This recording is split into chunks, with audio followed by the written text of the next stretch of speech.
Good afternoon, Georgia. I am Nikema Williams, chair of the Democratic Party of Georgia, and now proudly the Congresswoman-elect from Georgia's 5th Congressional District. It's great to be here this afternoon, and it's also great to be with so many Georgians who are ready to send my friends, Jon Ossoff and Raphael Warnock, to the United States Senate. Y'all, we've came so far together, and Georgia Democrats have done what others thought was impossible. We flipped Georgia blue. Georgians already knew it, but we've proved to the entire nation that Georgia is ready for big change. Last month, we delivered our 16 electoral college votes to President-elect Joe Biden and my soror, Vice President-elect Kamala Harris.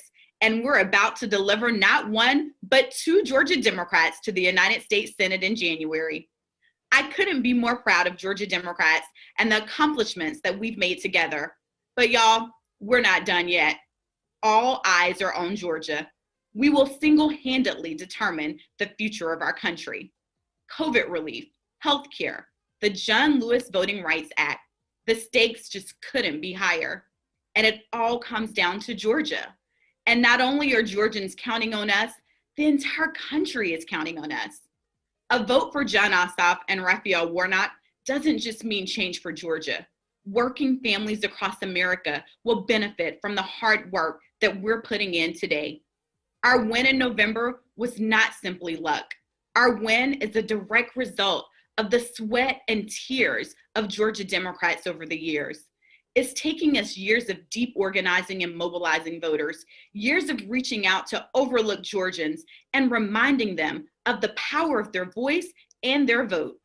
The true heroes of the 2020 election cycle were the Georgia voters who used the power of their voices.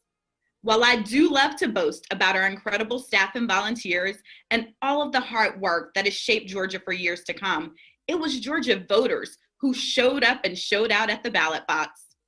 It was the Georgia voters during the early voting period who brought folding chairs and waited hours to cast their ballot. It was the Georgia voters who applied for their absentee ballots and promptly mailed them back in. It was the Georgia voters who weren't quite sure that their vote would make a difference, but they showed up on election day anyway to make their voices heard. Georgia voters did this, and we'll do it again. Don't get me wrong, it's going to be a close election. Every vote will make a difference, and every vote matters. There's a lot of noise trying to distract us right now, but Democrats are doubling down to engage with and support voters at every level, from voter registration to the ballot box. It's all hands on deck, and we need folks to vote and volunteer. We need you to help us to reach out to Georgia voters to make sure that they've got the tools they need to safely and securely cast their ballot. So visit us at Georgia Democrat, that's Georgia spelled out, georgiademocrat.org/events to join the fight. We need every single concerned citizen to pitch in and help us make history. With your help, we will send Jon Ossoff and Raphael Warnock to the United States Senate. It's time for Georgia Republicans to face the consequences of their complicity, and on January 5th, we're going to send David Perdue and Kelly Loeffler packing. The opportunity to send not one, but 2 Democrats to the United States Senate is a chance of a lifetime. So let's not waste it, y'all. Volunteer and vote, and let's get it done. Thank you so much.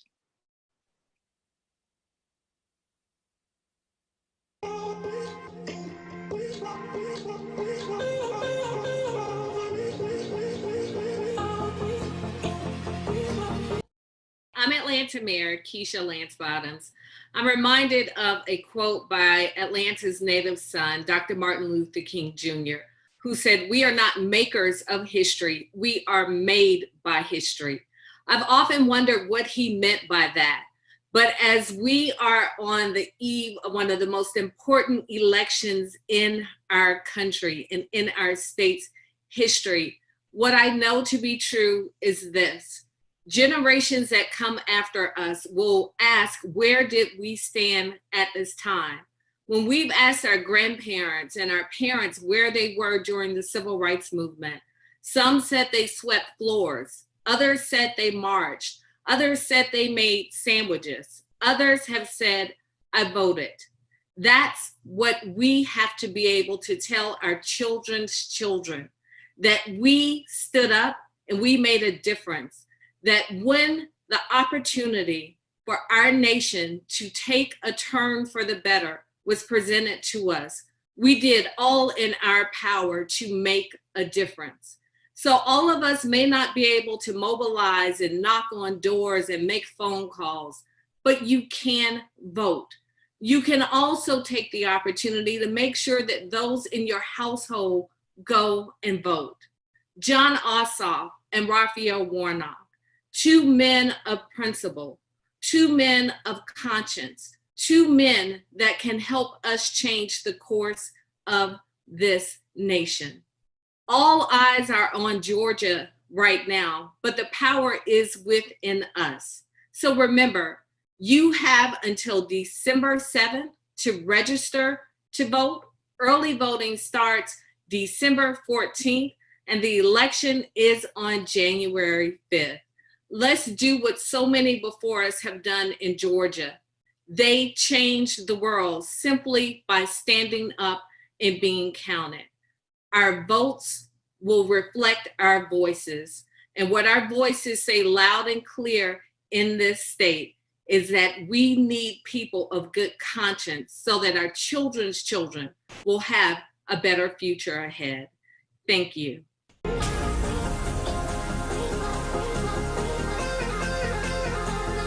Hello, Georgia.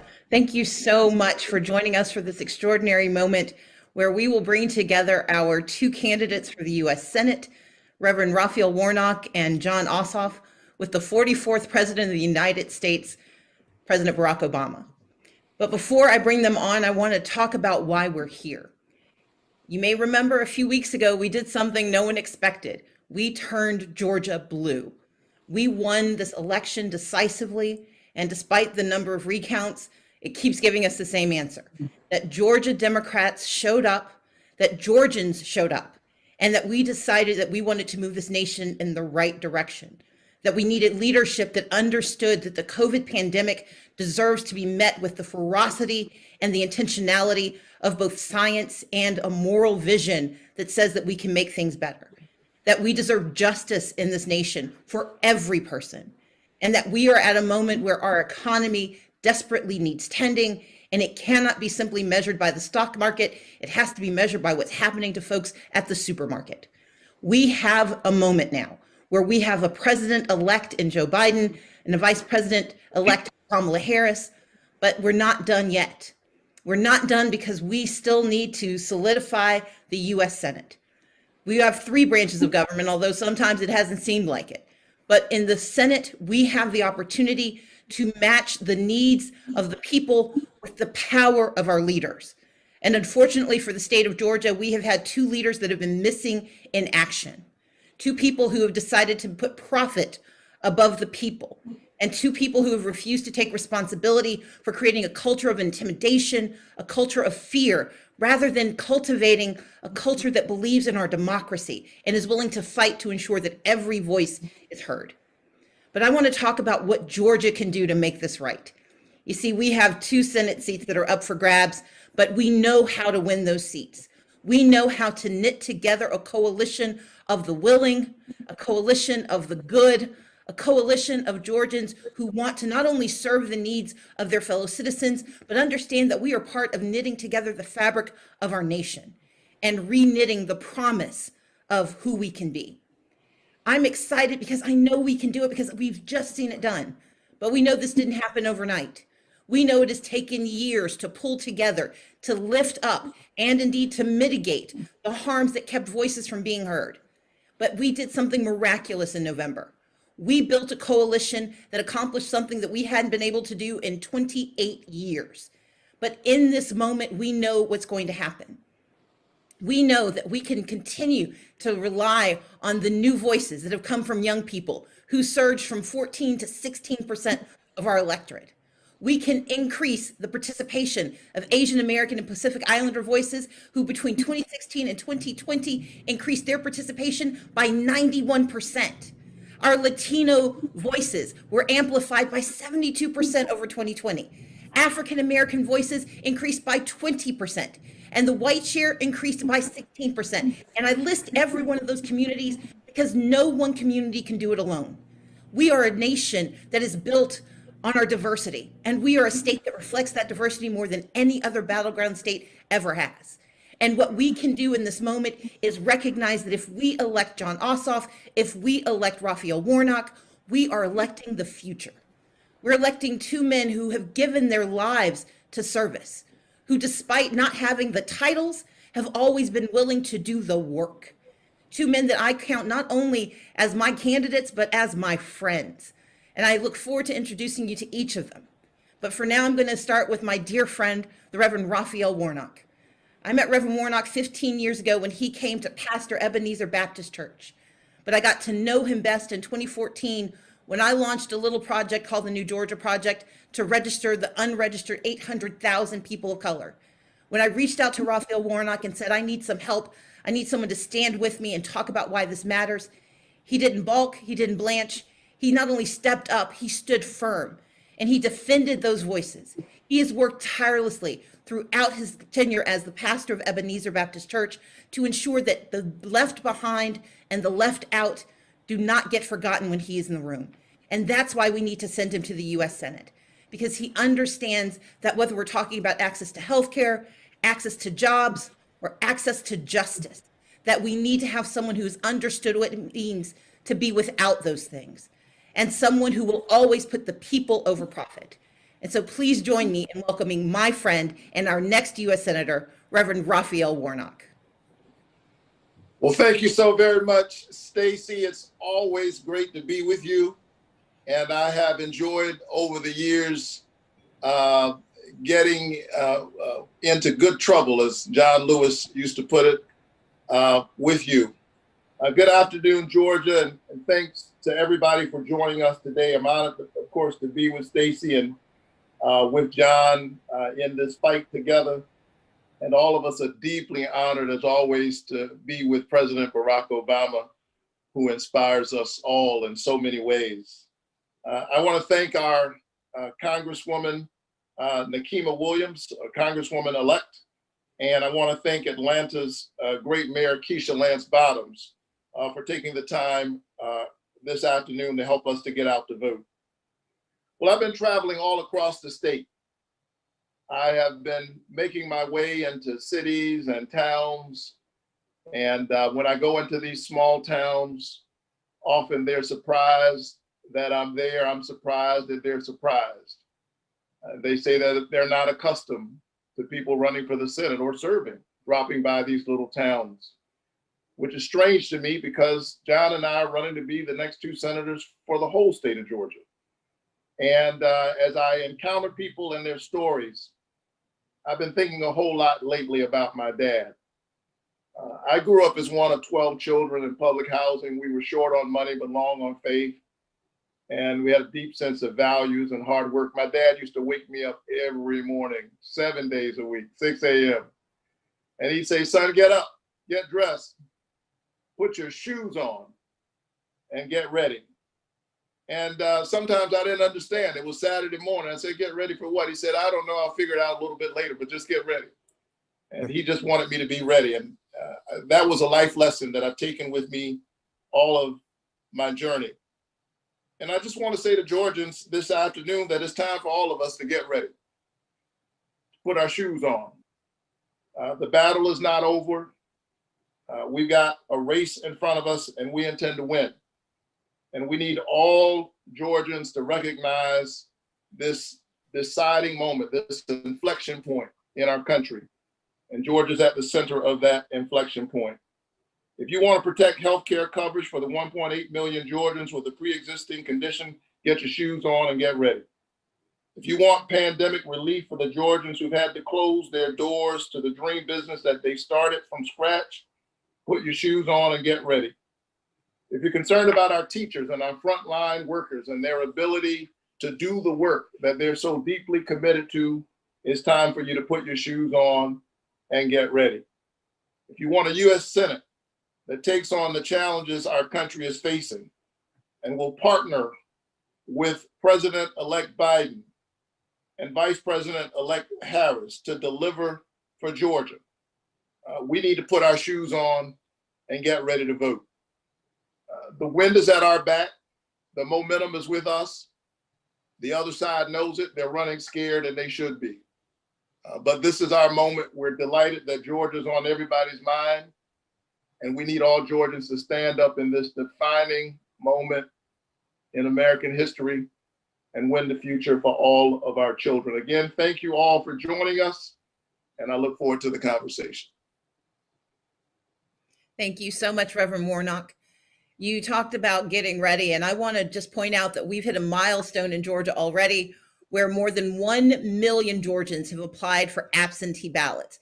And we encourage everyone who needs to make a plan to vote to go to peachvote.com so you can apply for your absentee ballot, find out about how early voting starts in Georgia on December 14th. And if you're not registered to vote yet, or if you've got someone who's going to be 18 by January 5th, make certain that you go to that website so you can learn how to get them registered to vote by December 7th. One of the reasons we need folks to get registered and to make their plan is to not only send Raphael Warnock to the U.S. Senate, but we always know we need help. And the partner that he deserves, the partner that Georgia deserves, is a young man that I had a chance to meet for the first time in 2017. I served as Democratic leader, and there are a lot of folks who came by my office to ask for my support for a special election that was occurring in 2017. But what was so remarkable about Jon Ossoff was that he didn't just come with a plan. He came with questions. He wanted to know about what he needed to do to build the multiracial, multi-ethnic, multi-generational coalition it would take to win that district. And what was so impressive about Jon was not just that he asked for advice, he listened. Jon makes it his mission to understand. As an investigative journalist, as a documentarian, as someone who runs a small business, he understands how important it is that we not only ask the right questions, but that we listen to the answers we're given, and that we do our best to make certain that right always wins. He is fighting a battle against someone who has spent 6 years not meeting with his constituents, not serving the people, not being willing to answer the questions. But I know that with Jon Ossoff as the next U.S. Senator, we will have a man working side by side with Raphael Warnock who will always ask Georgians, what do we need and how can he help? Please help me welcome our next U.S. Senator, Jon Ossoff. Thank you so much, Stacey. I love you. Thank you for what you've done for the state of Georgia throughout your career, building over these last 10 years. Reverend, it's an honor to run alongside you. And President Obama, what an honor to have you with us today. Thank you for lending a hand and for your support and your friendship.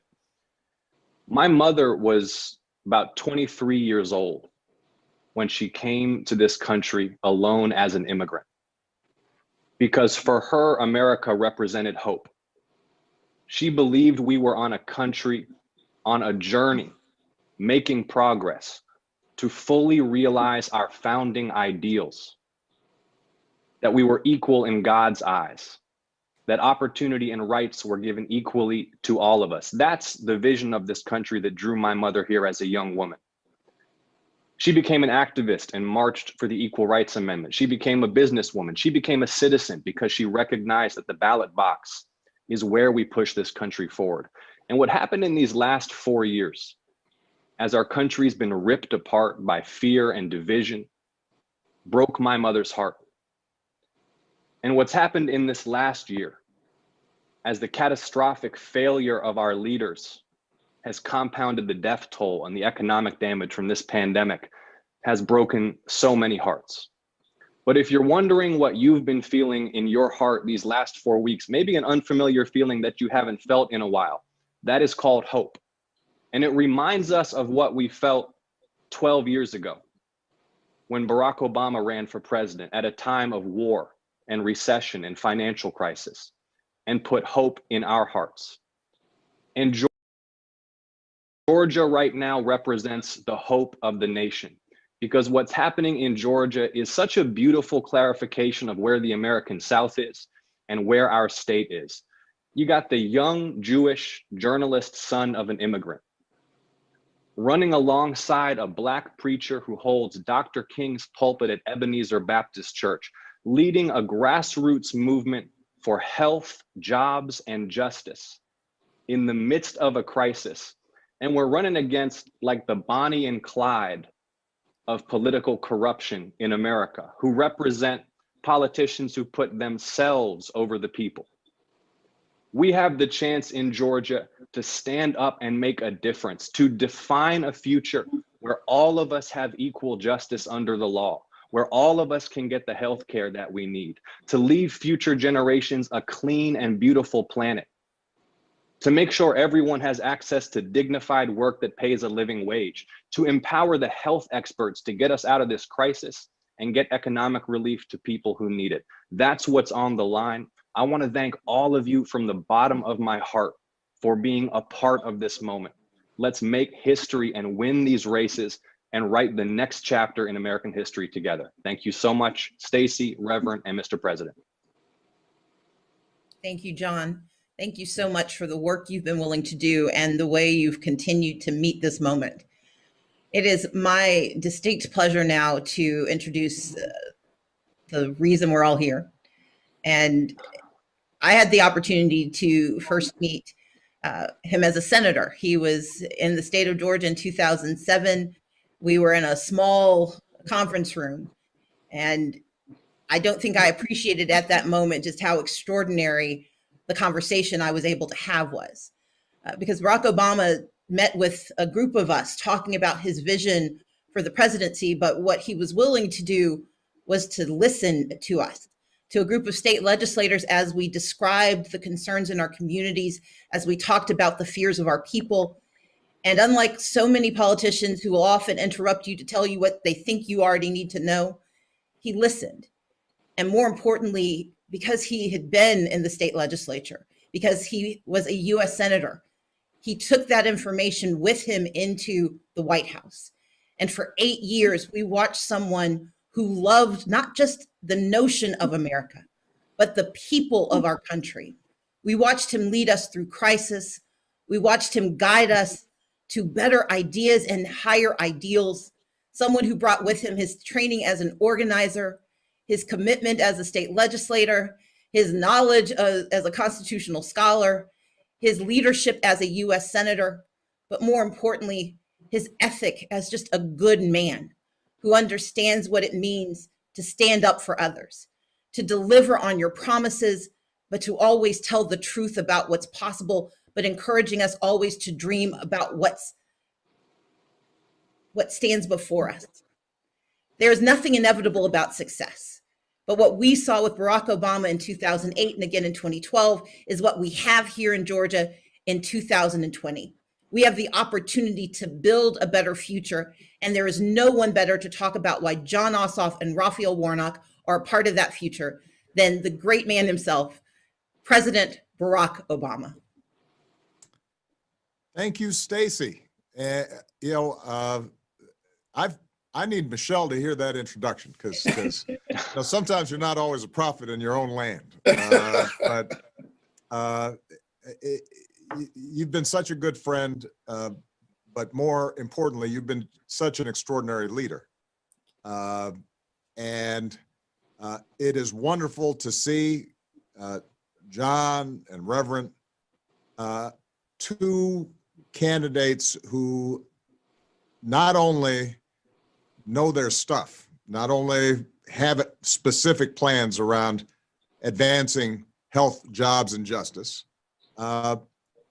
but have shown a lifetime commitment to making sure that all people have a seat at the table, who for a lifetime have dedicated their life to service, who have displayed again and again and again that they care about people, including, or maybe especially the least of these, and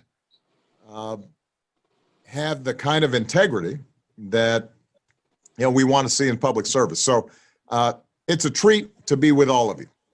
I'm going to try to be relatively brief so we leave as much time for questions as possible. I think I have a couple of jobs here. The first is to send a message from the nation that we sure are proud of Georgia, because the coalition that you described, Stacey, the excitement, commitment, turnout, the insistence on creating coalitions rather than divisions among people of different backgrounds and ethnicities and income brackets and regions. All of that describes a vision of what not just Georgia can be, but what America can be. And you did so under some difficult circumstances, because historically, as we know, it's not as if all the machinery of Georgia government has done everything it can to encourage people to participate in the voting process. And so that kind of movement spirit, combined with great tactics and strategy and hard work and a message about how, you know, we need a politics that works for ordinary people, not for insiders, not for the high and mighty, but for everybody, for the single mom who's, you know, working a low-wage job, but is committed to making sure that she's taking care of her kids and that her kids have a better future. For the retirees who are scrimping and scraping and trying to figure out how can they, live lives of dignity and respect that reflects a lifetime of work. For the college student that is worrying about making sure that they can keep up with their tuition payments and have big dreams, but need a little bit of help to get there. Those were the folks that you inspired, that you worked on behalf. And what we saw in November was Georgia doing something that a lot of folks didn't think was possible. And that's because not just of the three folks that I'm sharing this Zoom stage with, but all the unheralded volunteers and workers and grassroots folks who believed. And so my first message is thank you, Georgia, because you inspired us and you point the way for the rest of the country. The second job I have is to say, the problem with doing such a good job is, I guess, folks come back and ask you to do some more. And you are now, once again, the center of our civic universe, because the special election in Georgia is going to determine, ultimately, the course of the Biden presidency and whether Joe Biden and Kamala Harris can deliver legislatively all the commitments they've made. And, since I've got a reverend with me here, let me give some testimony, because I know something about the importance of the U.S. Senate. Some of the people who are watching will recall the early days of my presidency. Others are too young. That's okay. But I could not be prouder of the track record of what we accomplished. The Affordable Care Act, providing millions of people health insurance who didn't have it before, and setting the standard that says everybody should have health insurance, and providing protections for pre-existing conditions.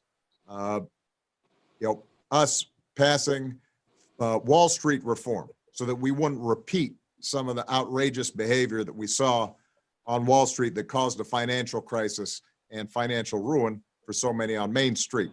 The work we did to save the economy from a Great Depression, to trigger a whole renaissance of green initiatives to help not just save the planet, but create jobs and clean energy across the country.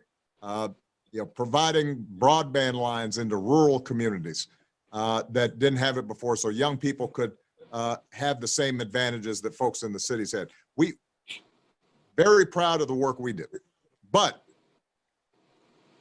even with a big majority in the Senate and the House, it was still a struggle because the way the U.S. Senate is set up,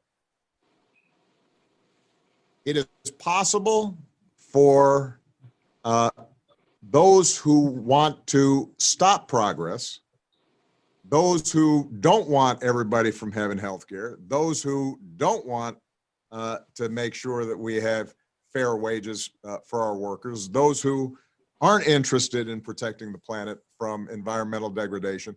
That the Senate is a place where even with a big majority, it's tough to get legislation through. And if you don't have a majority,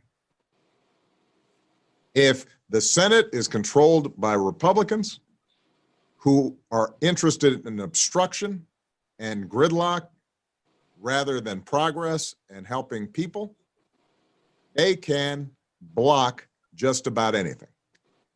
And so, although the first 2 years of my presidency were the most productive legislatively since Lyndon B. Johnson, once Mitch McConnell was controlling that gavel and controlling the agenda in the Senate, we saw a lot of progress halt. And it slowed down our ability to recover. It slowed down growth. It slowed down our ability to get to implement healthcare so that more people had access to affordable care and protections from insurance companies that didn't want to give them coverage. And so the Senate really matters. And one of the frustrations that I had during my presidency was oftentimes, folks who were even my supporters, they'd say, well, you know what? Look, we got Barack there now. We got Michelle, she's first lady. She looks pretty and she's doing great work. And, we trust them. And so we don't have to do anything now. And in fact, then when we got to the midterms, it got even worse because a bunch of our folks stopped voting and we lost the House too. So I say all this, I'm giving this history for a reason. The promise of the Biden presidency and the Harris vice presidency rests in part on their ability to have a cooperative posture with Congress. And to do that, we have to have the two gentlemen who are running for Senate in Georgia, Raphael Warnock and Jon Ossoff, there to help move that agenda forward. If we win those two seats, then you have a 50-50 situation in the Senate. And by the way, I'm making here not just a partisan statement. The good news, if you have that kind of 50-50 situation, is it frees up some of those Republicans who know better to say, well, maybe we should cooperate. The ones who are slightly more independent minded. And Jon and Raphael are the kind of big tent, inclusive people that can also have conversations across the aisle and get some cooperation. So it's not just that we need those two seats in order for Democrats to control the agenda, but it's also, I think, these are the kinds of gentlemen who are going to be able to create an atmosphere of cooperation, of progress, and most of all, keeping the concerns of the American people and the people of Georgia first. And so I'm hoping that everybody understands the urgency of this upcoming election. Anybody who's listening right now, you need to understand this is not just about Georgia. This is about America, and this is about the world. And it's in your power to, in fact, have an impact. Thank you so much, Mr. President. While I have you here, I'm going to take a moment and ask you our first question. You've just alluded to why this moment is so important, but we keep hearing this phrase, this is the most important election of our lifetime, and we just had that in November. And you've given, I think, an extraordinary description of why the Senate matters. But what's one additional difference that you see in this election for these two gentlemen? What does that mean for our country, and why should someone who is still thinking about whether they should get out or not, what's the reason that they should go? Well, I'm going to give a couple reasons real quick. Number one, you've got two candidates in Reverend Warnock and Jon Ossoff who have shown themselves repeatedly to operate at the highest levels of integrity. And let's face it, you've got two incumbent senators who, in the midst of the worst public health crisis that any of us have seen in our lifetimes, we know we're first and foremost worried about their stock portfolio. Goodness gracious. I mean, that alone should tell you something. Somehow we've become inured to this kind of stuff. But when you've got a couple of senators who are downplaying a pandemic, towing the line of a president who botches the response to the pandemic, despite the fact that my administration had given them an actual playbook on how to deal with pandemics. And then as they're downplaying it, as they're ignoring the science and epidemiologists and suggesting that, this is something that is some partisan issue as opposed to something that Americans should rally around. At the same time, behind closed doors, they're calling their brokers. That's not public service.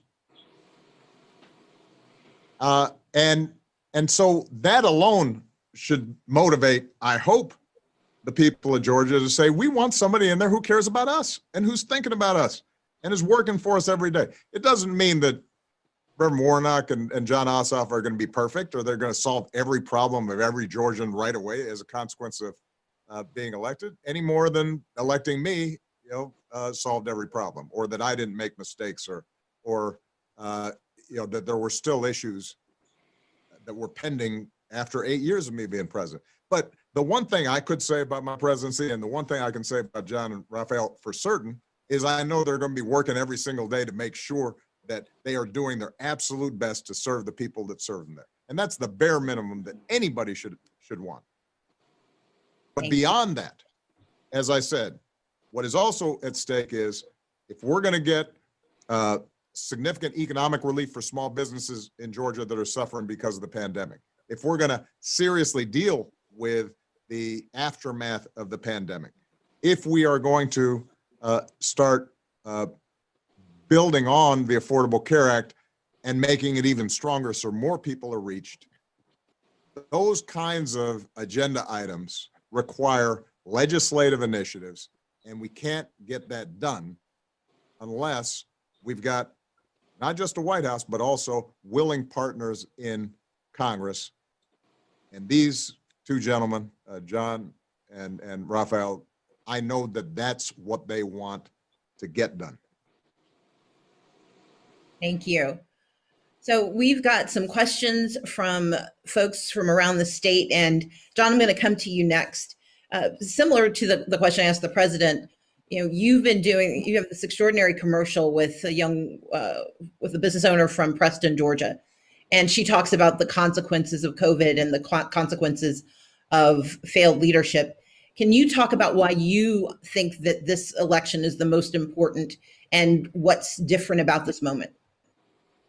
Yeah, and Stacey, that's Marilyn Crimes. You probably met her. She runs Mom's Kitchen over in Preston, and it's just a family business.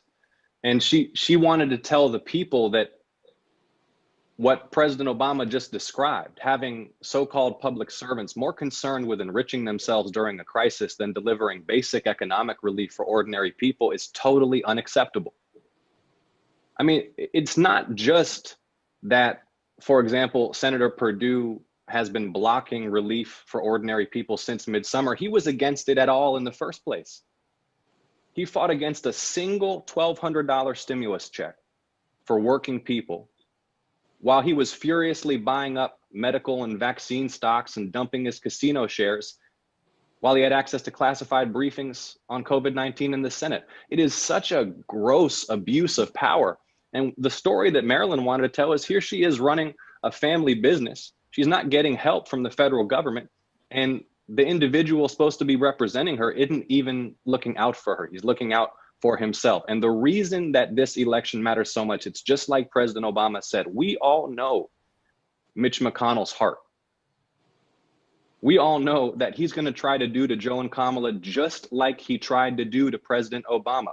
And partisan paralysis in a crisis like this is totally untenable. We've got to empower health experts like Georgia's own CDC. We've got to rush the direct economic relief they've been holding up since the summer to people who are suffering. And our opponents, my opponent lives on a private island behind 3 gates. The Reverend's opponent's family literally owns the company that owns the New York Stock Exchange. They don't care about regular people. And they will be part of that gridlock and obstructionism at a moment when we need strong action and a united front, a United States of America, to confront this public health crisis and get us back on our feet economically.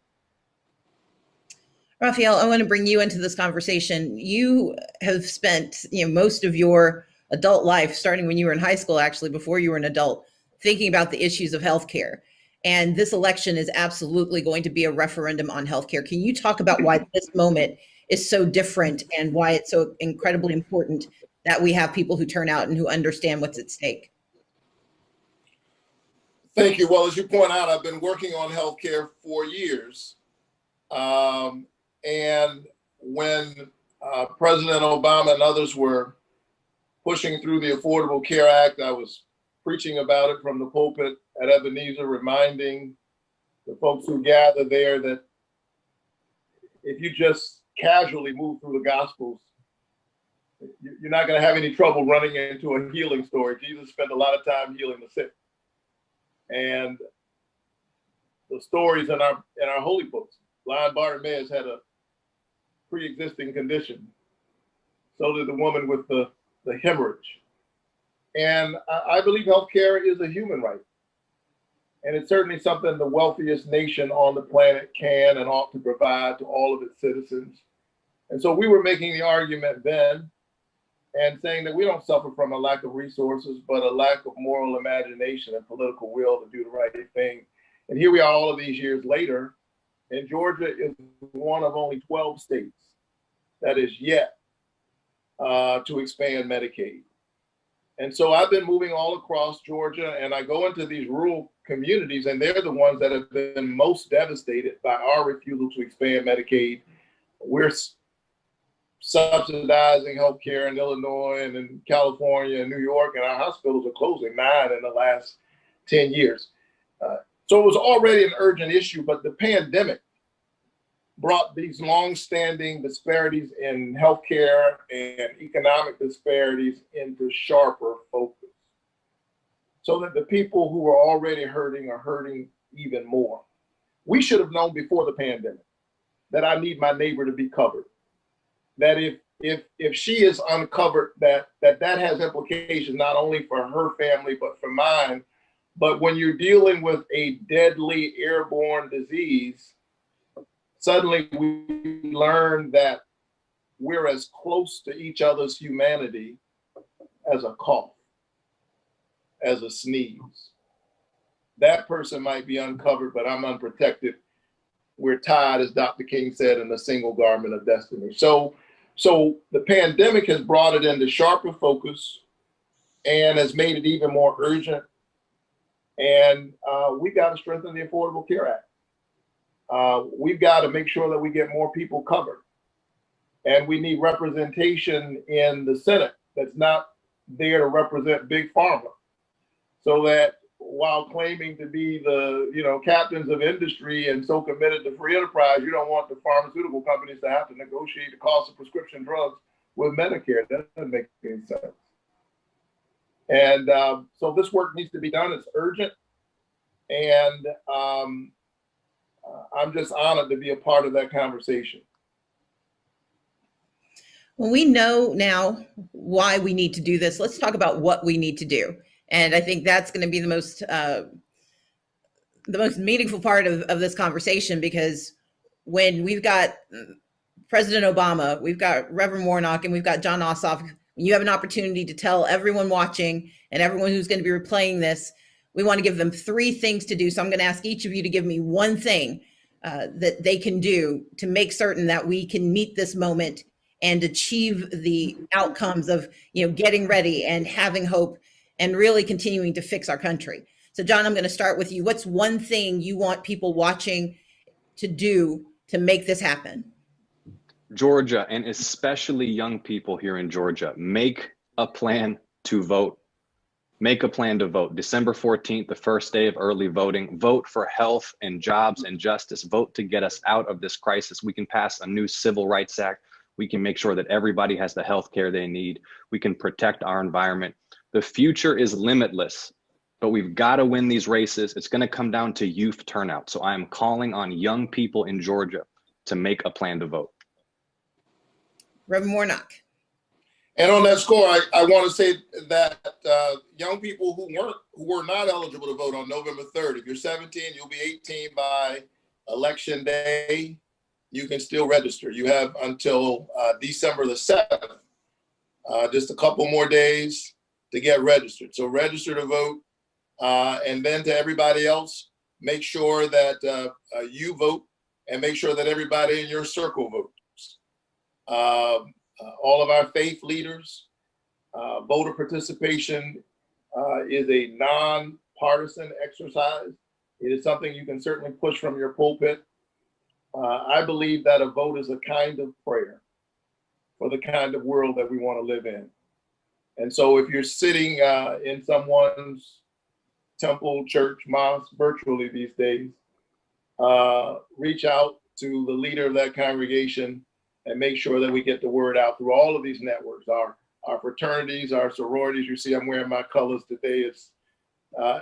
It's the anniversary of Alpha Phi Alpha, but whatever fraternity or sorority you're a part of, I had to give my brothers a shout out. Make sure that you reach out through these networks and get everybody out to vote.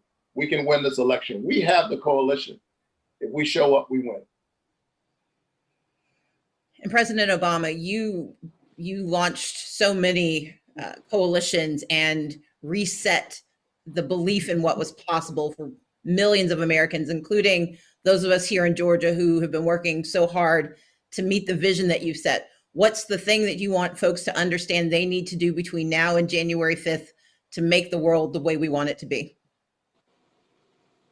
Believe in your own power. The vote is an expression that what each of us does matter. And we live in a time and a world where so often we are given the message that you have to be wealthy, you have to be powerful, you have to have connections in order to have influence. But the premise of our nation is all people have a voice. All people have power in a government of, by, and for the people. And I think about our dear friend, John Lewis, who's looking down on us. Who would have thought that a young man in his early 20s with kind of a scruffy looking overcoat and a backpack, standing at the front of a bridge, would end up triggering a moral awakening that transformed a nation? And yet that's what happened. and that was because he understood, as Stacey and Jon and Raphael understand, as I understood when I started on this journey, that the faith that all of us matter and all of us have a voice, when that catches fire, when that is something that we all believe, amazing things happen, impossible things happen. And you are now, anybody who's within the sound of my voice right now, you have the possibility of sparking that kind of change. And it's not, by the way, just by talking to the converted. I mean, one of the reasons that Georgia ended up voting after recount for Joe Biden and Kamala Harris was because there were a number of folks who decided, you know what, partisanship only goes so far. At a certain point, what matters is integrity, and what matters is values. What matters is how we treat each other. And I think there's still some folks in Georgia who we may not anticipate will vote for Jon and Raphael. They may be your coworkers, they may be your fellow congregants, they may be somebody, you know, that you're a fellow parent at a school who if you have that conversation with them, I think you may be able to persuade them. So I want everybody, I'm assuming everybody who's listening to this is going to vote. And I sure hope everybody who's listening is going to get everybody else that they know to vote in their circle. But I also want you to understand your power and conviction in reaching out, finding common ground, and communicating not just the importance of this election, but the real possibilities of what America can do on health, jobs, and justice when citizens are active, when we understand that we don't leave this to the high and mighty, but all of us from the ground up decide we're going to make a change. When that happens, nothing can stop it. So Georgia, get to work. Like Reverend Warnock said, put on some shoes, put on some marching shoes. You know, throw off those bedroom slippers, get out from under the covers. Let's do some work. And I'll do anything I can to be helpful in this process. But ultimately, this is up to Georgia and you know, the people like Jon and Raphael representing Georgia that's going to make it happen. Thank you so much, Mr. President. Thank you deeply from all of us here in Georgia. You keep coming back, and we keep saying thank you for what you are doing to keep Georgia on everyone's mind. Thank you, Jon and Raphael. I also want to take a moment and thank the volunteers who are working tirelessly to keep Georgia blue. You're knocking on doors safely. You are making phone calls. You're sending text messages, and you're doing what these incredible leaders have asked you to do. You are making a plan to vote. You are reaching out to others to ensure they've got a plan, and you're believing in your power. And if you will go to iwillvote.com, you can get more information about how you can keep doing that work, because this election matters. But more importantly, you matter. The people that showed up in November can show up again. We can vote by mail. Please go ahead and request your absentee ballot. We can vote in person early starting December 14th, and we can vote on Election Day, January 5th. But it's incredibly important that we get to work now. As the president told us, we have the power to change things. And if we will use that power, we will secure a future where we have access to healthcare, access to jobs, and access to justice. These are the things that we are fighting for. And more importantly, these are the things we deserve. And so I look to all of you to keep the work up, keep the energy up, keep your hope up, and let's get it done. Thank you so much.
us.